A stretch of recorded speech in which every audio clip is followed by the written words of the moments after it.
સુરત મનપા દ્વારા સ્વામી વિવેકાનંદની જન્મ જયંતિની ઉજવણી કરાઈ છે। ત્યારે આ સમયે સુરતના મેયર, નાગરિક તથા ગૃહ રાજ્યમંત્રી, ભાજપ શહેર પ્રમુખ સહિતનાઓ હાજર રહ્યા। સ્વામી વિવેકાનંદજીની પ્રતિમાને સૂત્રાંજલિ અર્પણ કરી હતી। સુરત મનપા દ્વારા સ્વામી વિવેકાનંદ જન્મ જયંતિને લઈ દયાળથી બાગ ખાતે સૂત્રાંજલિ સંબંધના કાર્યક્રમ યોજાયો। ગૃહ રાજ્યમંત્રી હર્ષ સંઘવી, સુરત શહેરના mayor Dakshesh Mavani, standing chairman Roshan Patel, Surat શહેર ભાજપ અધ્યક્ષ નિરંજન જાજમેરા, સાંસદ મુકેશ દલાલ પણ ઉપસ્થિત રહ્યા છે।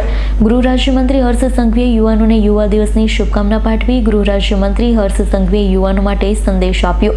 જણાવ્યું હતું, વડાપ્રધાન નરેન્દ્ર મોદી આજના દિવસે નવી દિલ્હી ખાતે યુવાનો માટે મોટું પ્લેટફોર્મ આપ્યું છે। પ્લેટફોર્મના માધ્યમથી યુવાનોને રાજનીતિની ફિલ્ડ કે પછી અન્ય કોઈ પણ ફિલ્મ સફળતા પ્રાપ્ત થશે।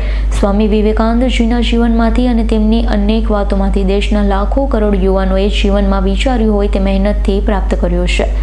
યુવા દિવસની આજે સૌ યુવાઓને ખૂબ ખૂબ શુભકામનાઓ।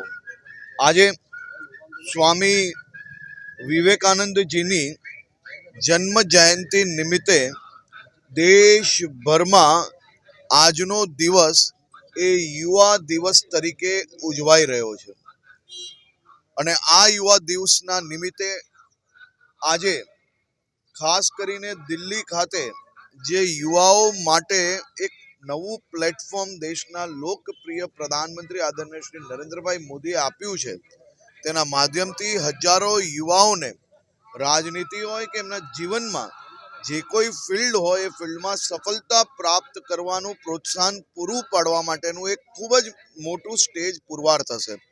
સ્વામી વિવેકાનંદજીને વંદન, નમન અને એમના જીવનમાંથી અને એમની અનેક વાતોમાંથી અને ખાસ કરીને એમના વિચારો થકી આ દેશના લાખો કરોડો યુવાઓએ જે જીવનમાં વિચાર્યું હોય એ મહેનતથી પ્રાપ્ત કર્યું છે।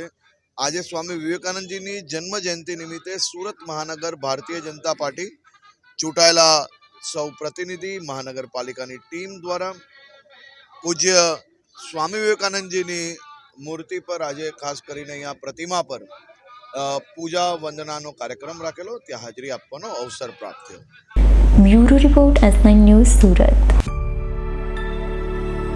અમારી તમામ માહિતીથી અપડેટ રહેવા માટે જોડાયેલા રહો S9 ન્યૂઝ સાથે।